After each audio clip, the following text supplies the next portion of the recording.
Oke, selamat malam. Ya, mumpung libur, jadi bikin konten lagi. Ya, sayangnya memang nggak ada match Serie A. Nah, karena nggak ada match, jadi saya akan bikin mungkin 3 video ya, 3 video membahas performa ya, performa mungkin 6-7 tim yang papan atas ya, karena nggak mungkin saya bahas semuanya. Ya. Dan juga kira-kira prediksi beserta kira-kira apa yang menjadi kelemahan dan apa yang harus diperbaiki dari tim tersebut. Oke, karena ada 6 tim di episode pertama ini ya, saya akan bahas 2 tim dari kota Milan, yaitu AC Milan dan Inter Milan, yang kebetulan memang 2 tim ini saat ini berada di posisi 1 dan posisi 2 ya, sampai giornata ke-14. Oke, kita bahas Milan dulu yang memimpin klasemen nih gitu. Milan di tahun 2020 seperti yang saya sampaikan kemarin review saya, bahwa mereka memiliki poin terbanyak ya. Kalau dihitung dari awal tahun sampai akhir tahun tuh poinnya terbanyak. Nomor 2 Inter. Jadi memang gambaran klasemen ini sebenarnya menggambarkan performa 2 tim di tahun ini ya. Dan menurut saya Milan memang sangat layak untuk memimpin klasemen ya, karena satu, permainannya memang oke ya, mereka terlihat sudah cukup matang ya, meskipun di beberapa match terakhir mereka kehilangan pemain-pemain kuncinya, tetap bisa meraih kemenangan ya.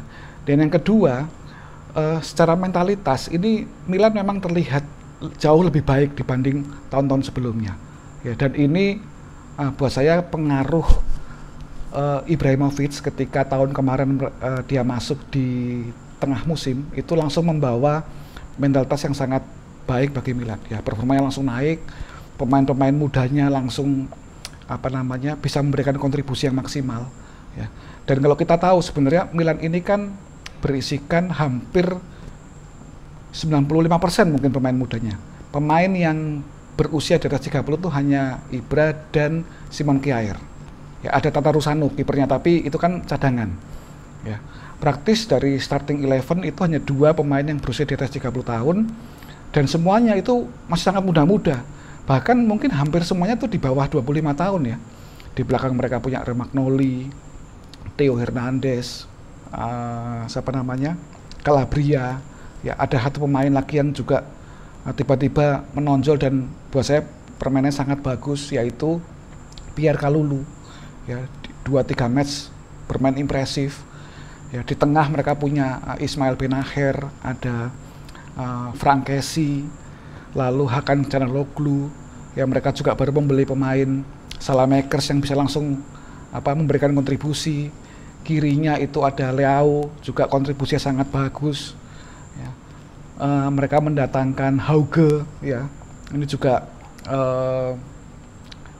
dari liga antah berantah tapi juga bisa memberikan kontribusi, dan ternyata memang skillnya oke gitu ya.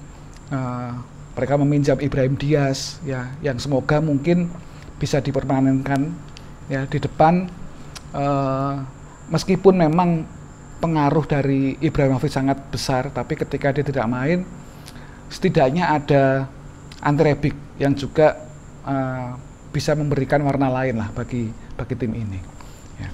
Jadi kalau dilihat dari materinya ini memang sangat mudah-mudah, bahkan mungkin termuda ya, tim termuda di Serie A ya. Tapi kalau kita lihat beberapa matchnya Milan, saya kebetulan nonton cukup banyak matchnya Milan di musim ini, itu tim ini terlihat sudah cukup matang ya, seperti tim yang memang sudah bermain lebih dari 2 tahun gitu ya.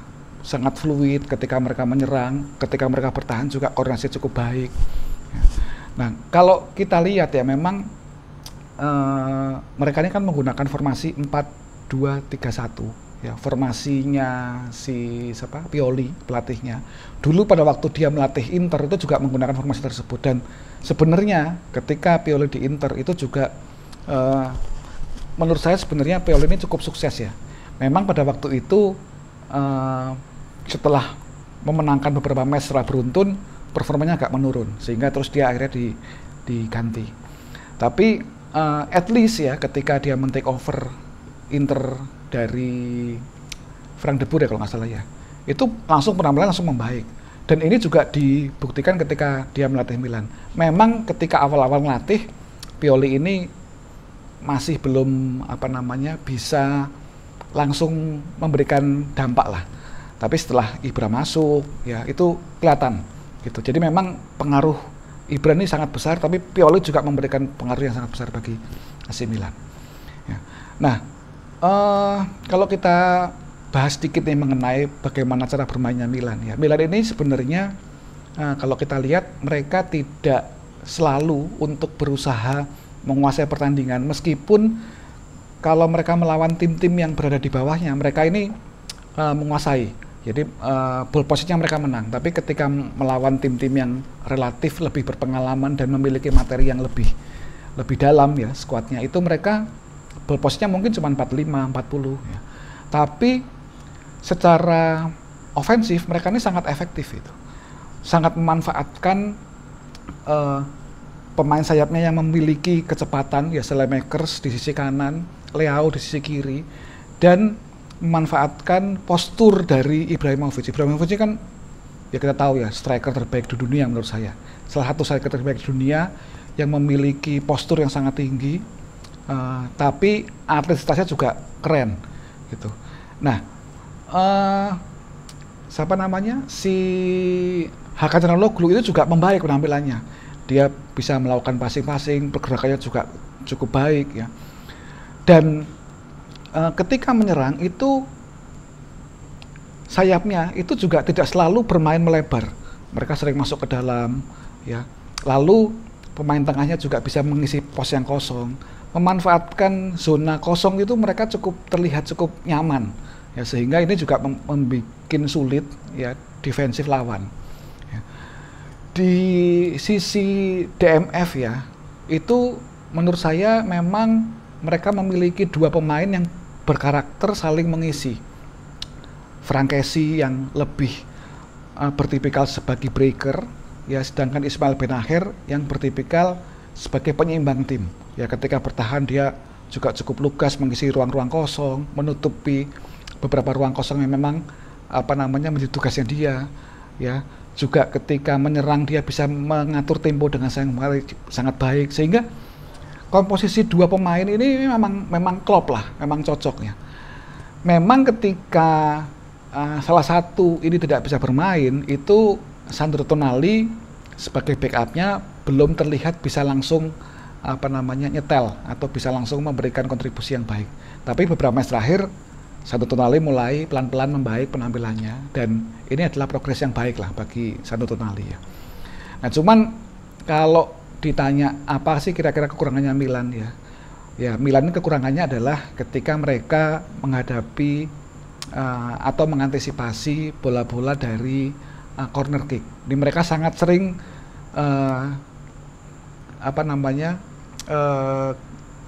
sangat sering dihukum oleh lawannya itu dari bola-bola corner, karena koordinasi ketika menerima umpan itu memang agak kurang baik ya. Ya ini bisa diperbaiki lah ya, apalagi kalau kita lihat sebenarnya kan pemain-pemain Milan juga bukan pemain yang pendek ya, mereka juga cukup punya postur ya, seperti itu.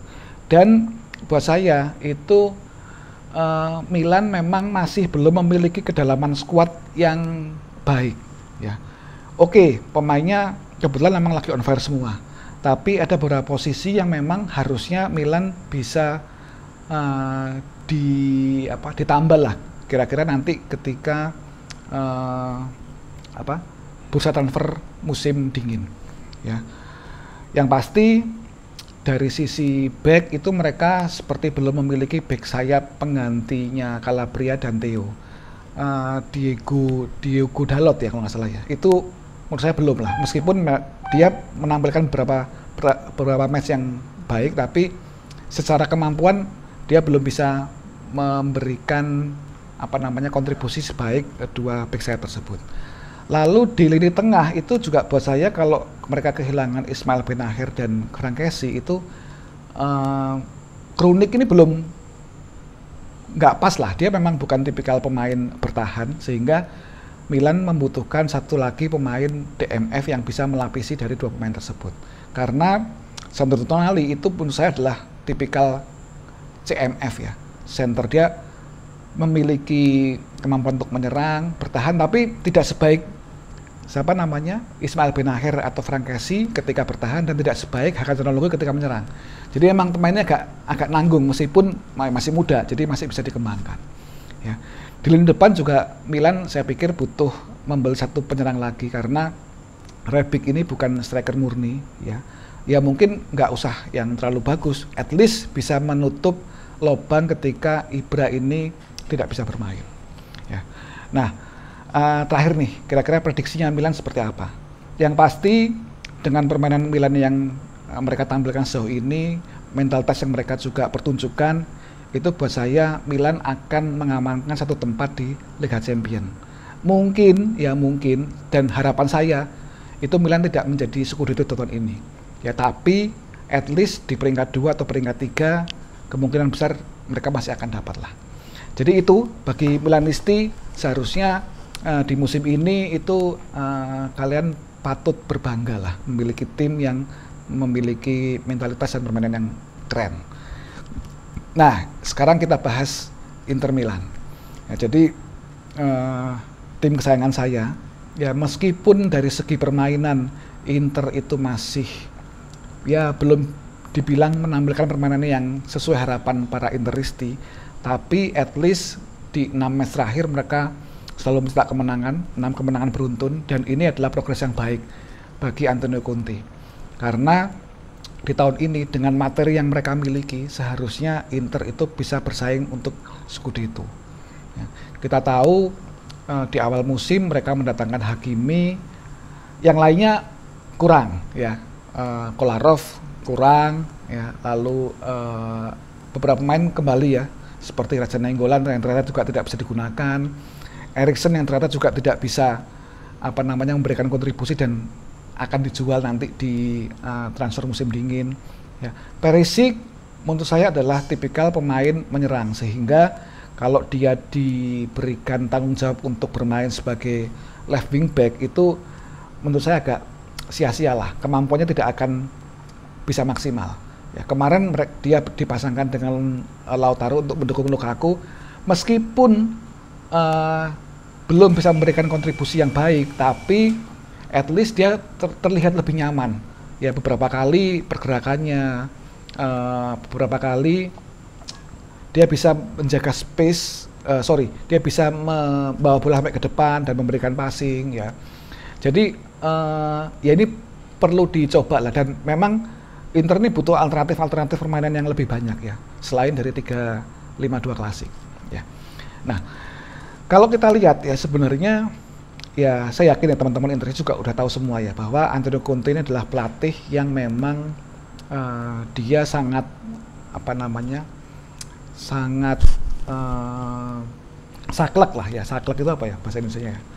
Sangat ya itulah, pokoknya intinya adalah dia memang tidak mau untuk merubah banyak formasi. Dia selalu menggunakan formasi dengan 3 back. Memang pernah sekali atau 2 kali dia menggunakan formasi 4 back ketika memang tim butuh menang atau butuh mencetak gol ya. Tapi praktis hampir seluruh pertandingan yang dijalani Inter itu mereka memulai dengan formasi 3-5-2 ya, atau 3-4-1-2. Ya, di awal musim itu kan Inter menggunakan formasi 3-4-1-2 dan ternyata terbukti nggak efektif ya. Akhirnya diganti jadi 3-5-2 dan terakhir kemarin menggunakan formasi 3-4-2-1 ya. Menurut saya formasi ini sedikit lebih baik dibanding 3-4-1-2 karena praktis 3-4-2-1 atau 3-4-3 itu Conte memasang 3 pemain di depannya, memang benar-benar pemain depan ya, tanpa menggunakan AMF tapi memang menggunakan pemain depan. Apabila yang dimainkan adalah Alexis Sanchez mungkin akan lebih baik. Nah, kalau kita lihat ya komposisi pemainnya ya, ini sebenarnya Inter untuk bersaing Scudetto menurut saya dengan komposisi yang saat ini dimiliki itu sebenarnya sudah cukup lah gitu, karena praktis mereka sudah tidak bermain di Liga Champions, sehingga harusnya fokusnya bisa tidak terpecah ya. Mereka harus bisa fokus di Liga Champions dan Coppa Italia ya. lini belakang 3 pemain sudah oke menurut saya. Bastoni, De Vrij dan Skriniar ya, untungnya tidak ada dijual. Ya, dia menampilkan permainan yang bagus banget. Nah, cuman backupnya ini yang memang perlu dicari apa namanya. Kalau memungkinkan ini mungkin di musim dingin harus cari backupnya lah. At least untuk pemain back tengah dan back kiri, karena Ranocchia juga jarang diberi kesempatan, apalagi Kolarov juga permainannya juga kurang baik ya. Di lini tengah ya Raja Nainggolan dan Eriksen memang harus segera dijual, dan semoga ketika mereka dua bisa dijual, Inter bisa mendatangkan satu lagi pemain. Banyak alternatifnya. Inter pasti ingin De Paul ya, atau mungkin pemain yang sedikit bertahan kayak Paredes yang mungkin bisa ditukar dengan Eriksen ya. Kita lihat nanti kira-kira seperti apa. Tapi at least tetap buat satu pemain yang memang bisa menjadi backup dari Barella ya, terutama itu ya, atau Brozovic yang bermain di DMF ya. Back sayap kanan Hakimi oke, bagus, keren. Darmian juga oke sebagai backup, dan Darmian juga bisa backup sebagai sayap kiri, sehingga kalau untuk tahun ini rasanya cukup ya. Di depan juga sudah oke, asalkan pemain-pemainnya tidak ada yang cedera. Saya pikir Lukaku, Lautaro, Alexis Sanchez dan Perisic, ada empat pemain yang juga bisa bergantian dan memiliki karakter yang berbeda-beda, sehingga tinggal apa namanya bagaimana Antonio Conte memaksimalkan pemain-pemain tersebut. Kalau dilihat dari cara permainannya, ya Inter memang cukup monoton dan textbook. Tapi kalau saya lihat positifnya adalah Inter ini bisa memanfaatkan peluang, ya nggak butuh peluang banyak untuk menciptakan gol. Pertandingan terakhir kemarin itu membuktikan hal tersebut. Lawan Napoli juga membuktikan hal tersebut. Sehingga semoga Inter bisa konsisten dan terus bersaing di Scudetto. Karena buat saya ya tahun ini adalah tahun yang sangat sangat cocok lah bagi Inter untuk bersaing memperebutkan Scudetto. Materi pemain ada, pengalaman pemainnya juga dapat, dan mereka tidak terbagi fokusnya karena sudah kalah di Liga Champions. Ya semoga penampilannya Inter bisa terus konsisten ya, dan bisa meraih Scudetto. Prediksi saya Inter minimal ini peringkat 2, dan syukur-syukur mereka bisa Scudetto. Ya, jadi itu mungkin pembahasan Milan dan Inter Milan.